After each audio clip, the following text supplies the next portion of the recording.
So, Tom, what's the question we're asking today? Could recycling be the remedy to upcoming shortages in metals critical to the green energy transition?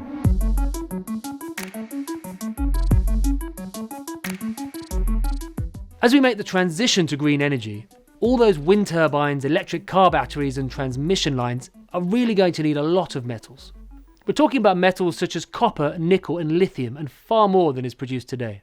Take lithium. According to a 2023 report from the Energy Transitions Commission, by 2030 demand for the metal is expected to soar sixfold from current production levels.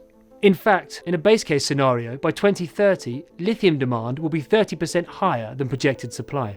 By 2030, copper demand will outstrip supply by 10%. Now, one way to attack these shortages could be through improved recycling and use of materials.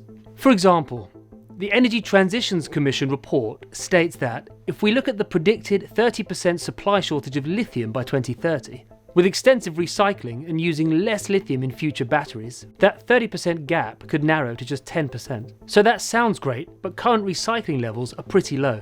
In the US, less than 5% of used lithium-ion batteries are recycled. Meanwhile, globally, only around 1% of the 15 elements that make up the rare earth metals group are recycled. One reason for this is that they are often used in small quantities that recyclers believe are too expensive to recover.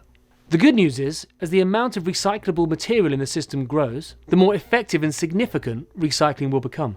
According to the Energy Transitions Commission, up to 2030, less than 10% of demand from the energy transition is likely to be met through recycling. But by 2050, it's plausible that the majority of new demand from clean energy technologies could be met through recycling. And new recycling techniques are emerging.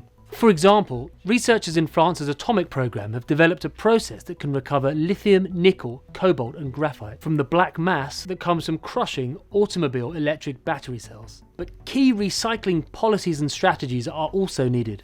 These include regulations on the level of recycled content in end products and on final recovery rates for materials at end of life, encouraging the standardization and simplification of key components in clean energy technologies, or implementing strong regulations to avoid recycling processes getting channeled to countries with lower environmental standards.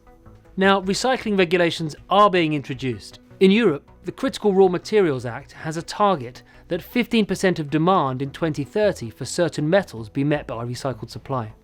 China has outlined requirements for the end of life for batteries. In the United States, they passed the Inflation Reduction Act in 2022. This includes EV tax credits with domestic production requirements that also include materials recycled in North America.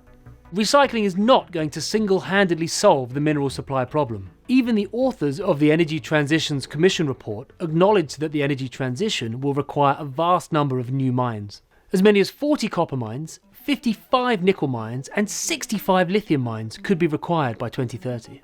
But with the right policies in place on the development of new recycling technologies and processes and the way we handle products through their entire life cycle, it could make a significant difference.